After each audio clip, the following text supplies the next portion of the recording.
పాడి ఆవు. Outer ring road ఒక పాలిచ్చే ఆవు లాంటిది. అంత అద్భుతమైంది ఔటర్ రింగ్ రోడ్. ఎందుకు ఔటర్ రింగ్ రోడ్డు గురించి చర్చ అంటే, పోయిన కేసీఆర్ గవర్నమెంట్ హయాంలో ఎన్నికలకు ముందు పైసలు లేకపోతే ఎలక్షన్స్లో డబ్బుల కోసం స్కీమ్స్ పంచడానికి తక్షణమే ఇవ్వడానికి డబ్బులు లేకపోతే ఔటర్ రింగ్ రోడ్డుని 30 ఏళ్లకు లీజుకి ఇచ్చిర్రు. ఒక రకంగా చెప్పాలంటే తెగ నమ్మేసిర్రు.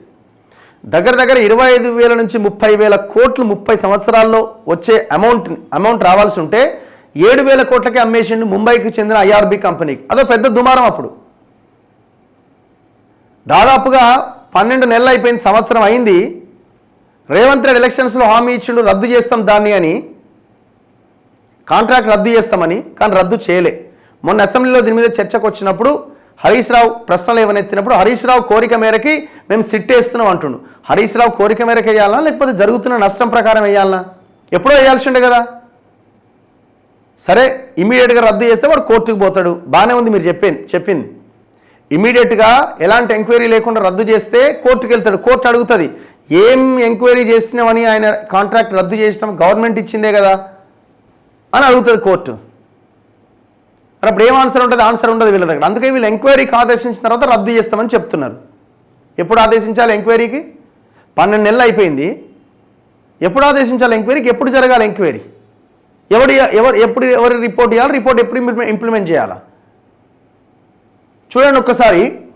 రోజు చీకటి పడేసరికి 2 కోట్ల టోల్ ఫీజు వస్తుందట వాడికి. 2 కోట్లు ఎవ్రీ డే.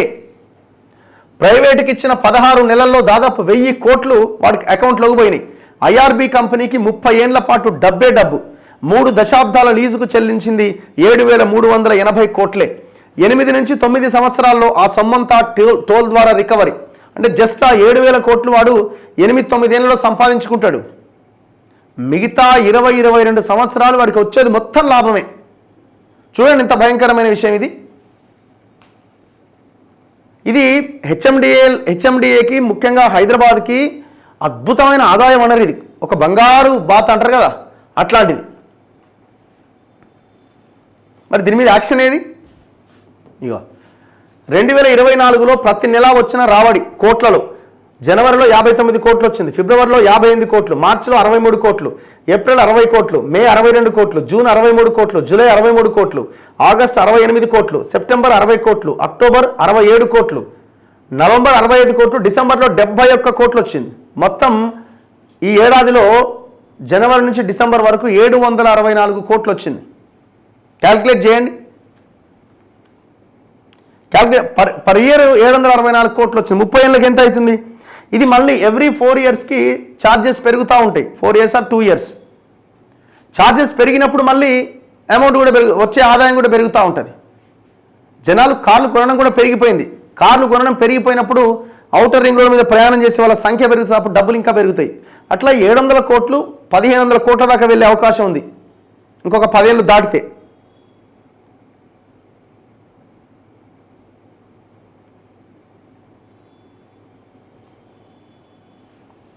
దాదాపు 764 కోట్ల లెక్కేసినా దాదాపు 23,000 కోట్లు వస్తున్నది.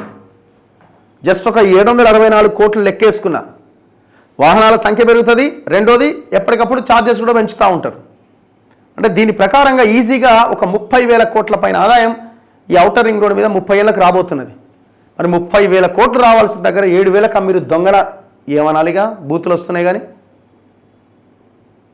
ఎంక్వైరీ ఏది మరి? 12 నెలలు 1 ఇయర్ అయిపోయింది కదా. హైదరాబాద్ ఔటర్ రింగ్ రోడ్ నిర్వహణను వేలంపాటలో దక్కించుకున్న ప్రైవేట్ సంస్థకు కాసుల పంట పండుతోంది. 7,380 కోట్లకే 30 ఏళ్ల పాటు ఓఆర్ఆర్ కాంట్రాక్ట్ను దక్కించుకున్న సంస్థకు తొలి 16 నెలలకే ఏకంగా 1000 కోట్ల ఆదాయం వచ్చింది.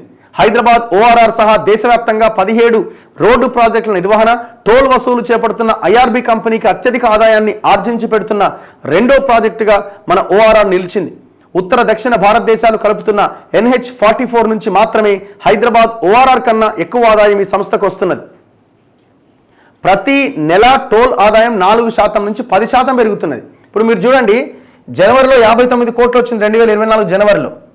డిసెంబర్ వచ్చేసరికి 71 కోట్లు పెరిగింది. అంటే దగ్గర 10 కోట్ల 12 కోట్ల ఆదాయం పెరిగింది. చూడండి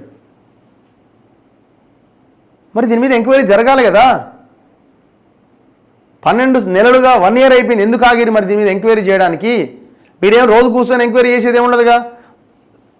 ఒక సిట్ వేస్తే వాళ్ళు ఎంక్వైరీ చేసుకుంటూ వెళ్ళిపోతారు, రిపోర్ట్ ఇస్తారు.